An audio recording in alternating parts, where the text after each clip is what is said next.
Thank you very much for visiting my channel.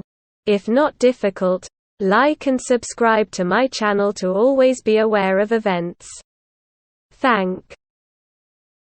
During recent months in Vladimir Putin's grim and bloody war, we have become used to an exhausting slugfest between the two sides. But as Lenin himself once put it, there are decades where nothing happens, and there are weeks where decades happen.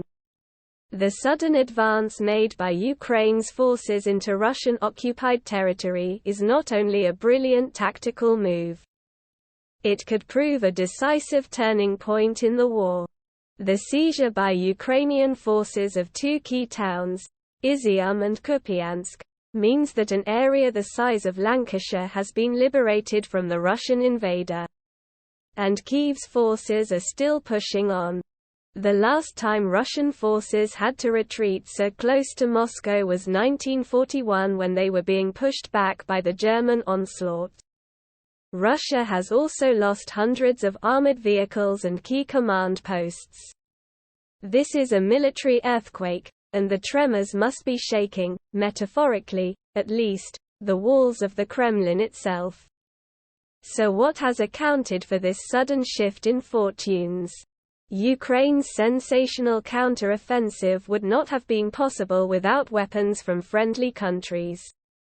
Britain has supplied the largest share of any Western country relative to its defense budget.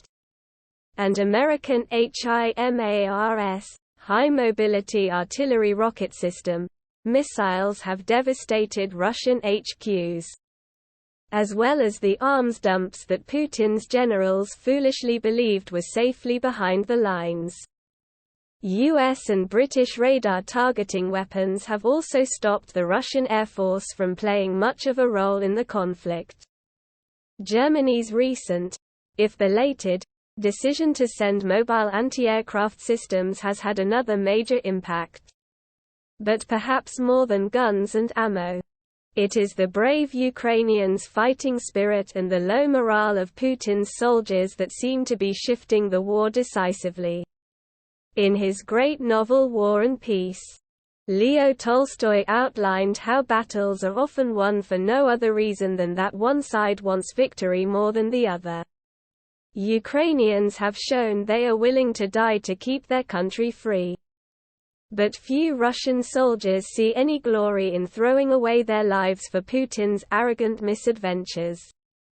During the Great Patriotic War, Russia's term for its heroic repulse of Hitler during the Second World War, millions of Russian conscripts were mown down on the steppes by German machine gunners, tanks and artillery. In contrast, Putin has been able to mobilize only about 750,000 troops. Of these, thanks to leaks from the Russian Finance Ministry, we know that death grants have been paid to the families of 48,000 soldiers. This represents the biggest Russian loss of life since 1945, and includes some of their best trained and equipped forces. By some counts, Russia has lost 14 generals, a scale of losses unprecedented for almost 80 years.